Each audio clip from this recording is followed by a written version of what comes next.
বিচার চাই, বিচার চাই, খুনি হাসিনার ফাঁসি চাই, ফাঁসি চাই, ফাঁসি চাই। নারায়ে তাকবীর। প্রিয় ভাইরা, আমরা জানেন যে আজকে একটি বছর পূর্বে এই দিনে এদেশের 18 কোটি মানুষ মুক্তি পেয়েছিল, ঠিক না? তাদের জন্য আমরা দোয়া করি এবং তাদের পুনর্বাসন চাই। অবিলম্বে এই 2000 মানুষের যারা খুন করেছিল এই খুনিদের শনাক্ত করে, যাদের বিরুদ্ধে মামলা হয়েছে এই তাদের বিচার করে অবিলম্বে ফাঁসির ব্যবস্থা করতে হবে।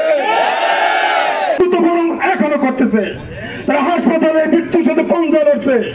প্রিয় ভাই সব, এই যে আহত হয়েছে তাদের সুচিকিৎসা এখনো হচ্ছে না এবং যারা শহীদ হয়েছে তাদের জন্য এখনো সরকার কোনো ব্যবস্থা নিচ্ছে না, তাদের পুনর্বাসন করা হচ্ছে না। এই জন্য আগামী যে জাতীয় সংসদ নির্বাচন হবে সেই নির্বাচনে যদি এদেশের জনগণ জামাত ইসলামকে ক্ষমতায় বসায় তাহলে এই শহীদ পরিবারগুলোকে পুনর্বাসন করা হবে ইনশাআল্লাহ। আমরা প্রশাসনের কাছে অনুরোধ করব, আপনারা নিরপেক্ষ থাকবেন। আপনারা অফিস আদালত গুলোতে দেখা যায় যে বরাদ্দ সব একদিক চলে যায়, আবার সেগুলা পেটের মধ্যে চলে যায়, জনগণ পর্যন্ত যায় না। এই সমস্ত কারণে একদল ফ্যাসিস্ট হয়ে দেশ ছাড়া হয়েছে।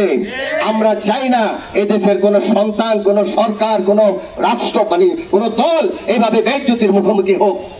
আল্লাহ লাখো কোটি শুকরিয়া আদায় করছি যে 15টি বছর যে স্বৈর শাসক এক আমাদের ঘাড়ে বসেছিল এবং এদেশের মানুষের যে নির্যাতন নিষ্পেষণ করেছে, এদেশের আলেম উলামা থেকে শুরু করে সর্বস্তরের মানুষ জেলখানায় অবরুদ্ধ ছিল।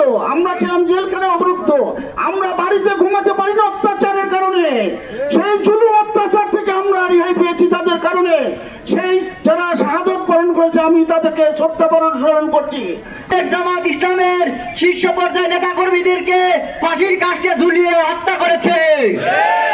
আমরা আরো দেখেছি যে অসংখ্য ইসলামী ছাত্র শিবিরের ভাইদেরকে গুম খুন করেছে।